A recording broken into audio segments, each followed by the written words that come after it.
Welcome to Connect Learn. I'm Steve and we're getting started with Python tools for Visual Studio. In this series, we'll be helping you get up and running as quickly as possible. If you're a Python developer who's never used Visual Studio before, then this series is for you. And if you're a Visual Studio user who's looking to add Python to their toolbox, you'll get something out of it as well. The first thing you'll need, if you don't already have it, is Visual Studio. If you're an open source or individual developer, you can use Visual Studio Community Edition, which is free and fully functional. Students and startups should look into our BizSpark and DreamSpark programs to see if you're eligible for free access, or ask your employer if you have access to an MSDN subscription. Once you've installed Visual Studio, you need to install the Python tools. You can find us on the Visual Studio website under Downloads, or jump straight to this page at aka.ms/ptvs. Hit Get Started to find the download link. This is a free, standalone extension that's fully supported by Microsoft and developed openly with contributions from the community. We have versions of Python tools for Visual Studio 2010, 2012, 2013, and 2015. Next, after installing PTVS, you'll need to install Python itself.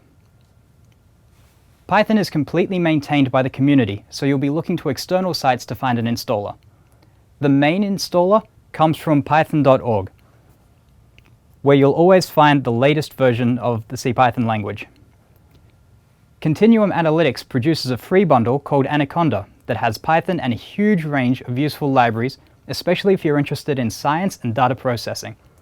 And Enthought releases Canopy, which is a similar bundle. You only need to install one of these, and if you're not sure which one, we recommend starting with Anaconda 3.4. You'll have the most up-to-date language and most of the difficult to install packages.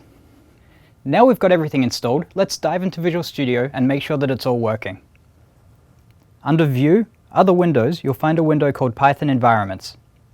This window will show you all the Python interpreters that you've installed, will let you view and manage the packages for those, and controls our completion database refresh. This database can take a long time to generate initially, but we use it to provide things like code completions and navigation, and it's really important. You normally only have to do it once. So that's the first steps. Join me next time for Connect Learn when we'll start getting some Python code into Visual Studio. Leave a comment down below and let us know what you think of this series, and I'll see you next time.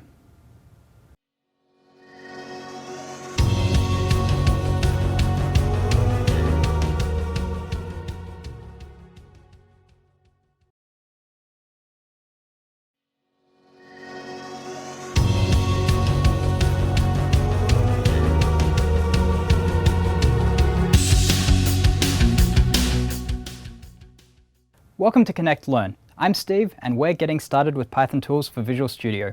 If you missed our previous video on getting everything installed and set up, you can find a link for that down below.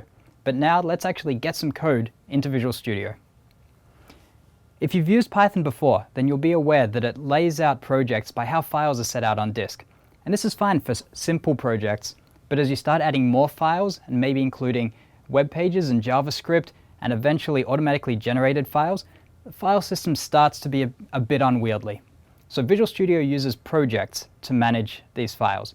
And projects achieve three things. The first is they identify the critical files. These are your plain source code and not anything automatically generated. You could think of this as the files you'd check into source control, or the files that you'd give to another developer so they can work on the same project.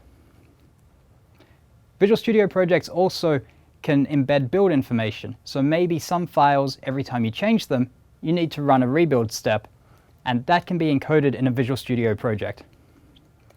And finally, it can be used to componentize your project. So maybe your web application is made up of two separate components that will be deployed to separate servers, or maybe part of your project is in another language, like C++ or Node.js. Visual Studio can have multiple projects open at once, and so by having separate projects for each, you can clearly define the boundaries between your files. Now, let's take a look at the templates that Visual Studio includes for Python applications. If you've already got Python code you'd like to work on, the From Existing Code wizard will help you create a project that includes all of your files. We include a number of web projects for some popular frameworks, and if you install our sample packs, there's even more. And there are options to make these work with other frameworks. Finally, a Python application is a clean, empty project. There's one module to get you started, and the freedom to add whatever else you need. In Visual Studio, your open projects are shown in the Solution Explorer window, including all files, search paths, and Python environments that you may be using. To add new items, you can right-click your project or a folder, select Add, New Item. You can choose any item from here, customize the name, and it's added to your project. You can also drag and drop into Solution Explorer from Windows, or if you've copied files into your project directory manually, you can manage them by selecting the project, enabling Show All Files, and then exclude or include files from your project. Now we're all set up and ready to start coding. If you're keen to go deeper, you can check out our deep dive videos that are linked down below. Otherwise, join me next time on Connect Learn.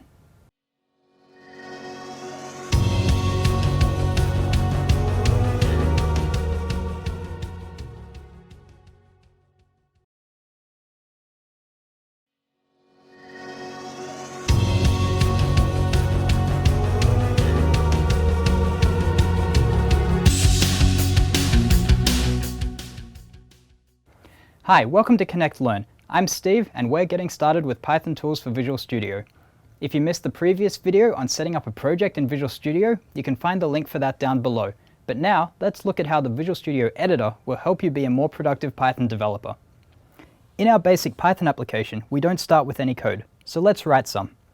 The first thing you'll usually want to do is import one of Python's great libraries. So let's start a from import statement. Now we have a full list of the modules that are available for import. This will vary based on your version of Python and which libraries you have installed. I'm going to import from math, so let's type that.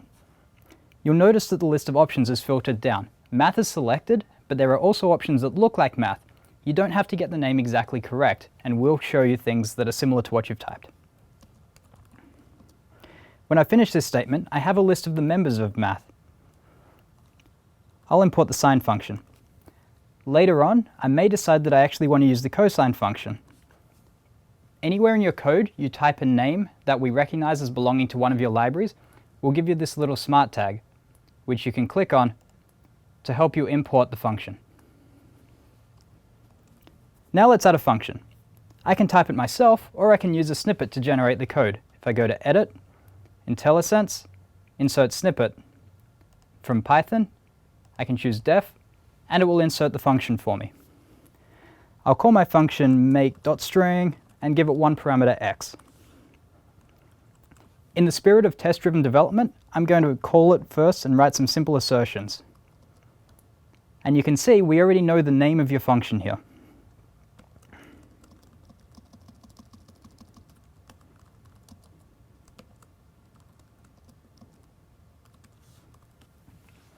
When I go back to the function and start writing the body, you'll see that we already know the type of x and can show you completions for it because of the calls below. Let's do some basic math. I'll import the radians function. And now I have my functions complete. I'll use another snippet to create a main block. This time I'll type the shortcut and just hit Tab. And I'll write a basic loop to test out our function.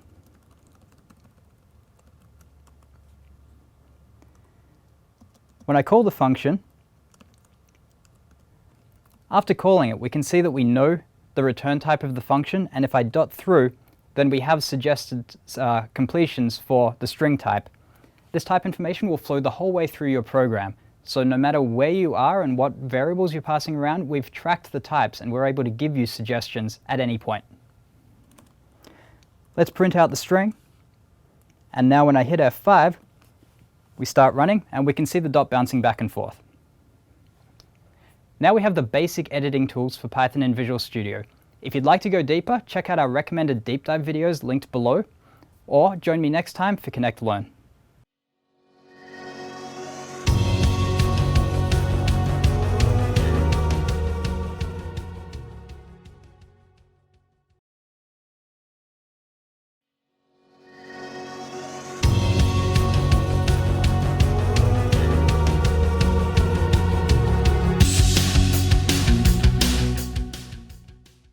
Hi, welcome to Connect Learn. I'm Steve and we're getting started with Python tools for Visual Studio.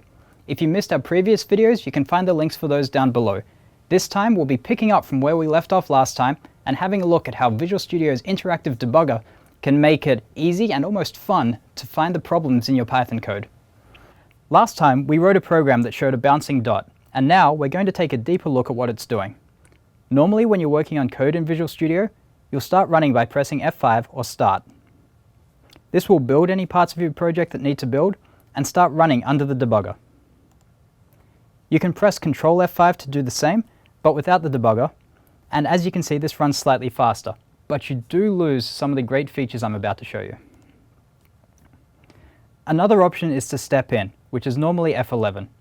This is like F5, but it will pause at each statement. It's a great way to visually see your program running. Whenever your program is stopped like this, we say it's broken or the debugger has broken in. If you want to break in at a certain point, you can click in the left margin and set a breakpoint and then continue. And when execution hits that statement, then we'll break back in. The debug menu has more options for stepping, such as step over and step out.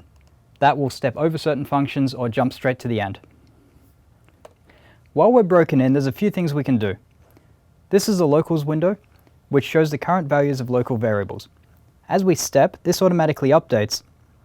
And there's also the autos window, which will show the values of variables near the current statement. And there's the watch window, where you can type any Python expression you like, and that will automatically update as well.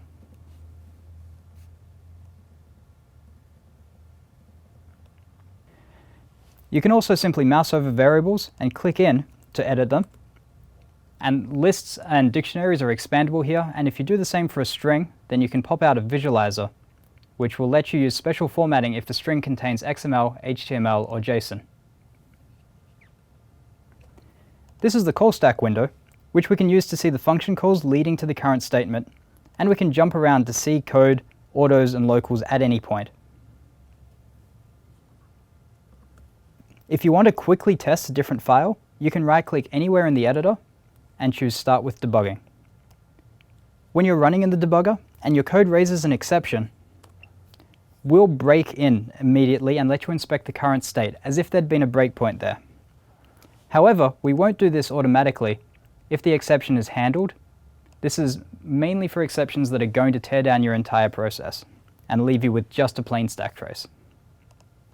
Debugging isn't always this easy, and we do have support in Visual Studio for some far more advanced scenarios. If you're interested in looking at those, check out our deep dive videos that are linked down below. Otherwise, I'll see you next time on Connect Learn.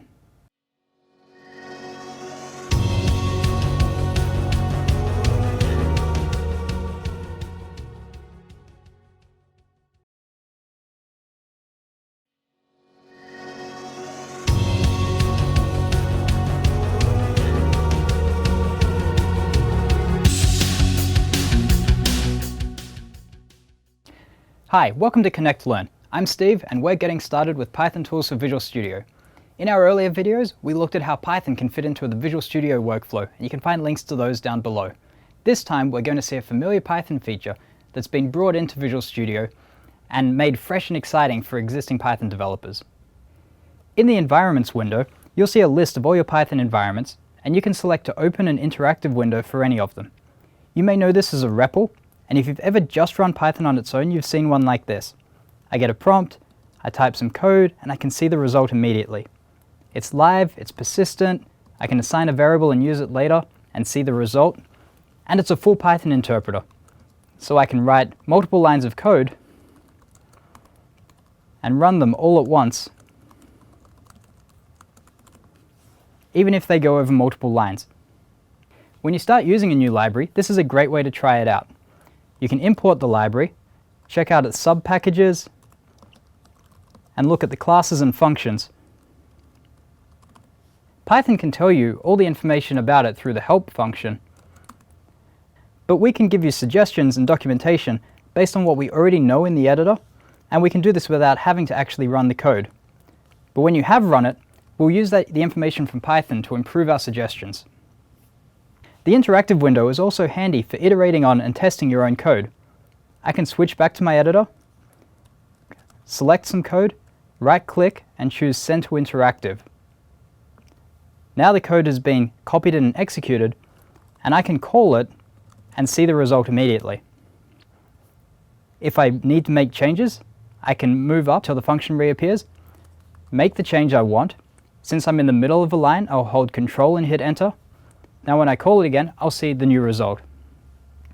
Each Python installation has its own interactive window, and I can open as many of these as I like.